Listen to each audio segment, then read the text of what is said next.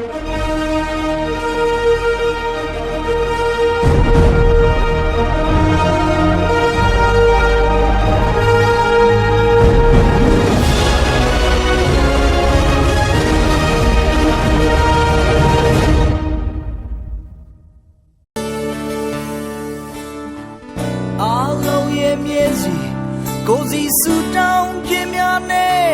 ငိုသံတွေအဒီကမမကြာခဲ့သမျှဒီပါမကလေးများအမေရိတ်ခေါ်ရတဲ့များလားဖြေနိုင်စရာရင်ဝင်တွေရှာပါခဲ့ကြမျောမြင်တဲ့ရှင်နဲ့လူတွေနှလုံးသားချစ်လိုက်ကနေအောင်ကခင်မေနာမျောလင်းတော့တို့ရဲ့လက်တွေထားမဆုံးတော့ဒုက္ခမြည်ရစီစားရဲ့လက်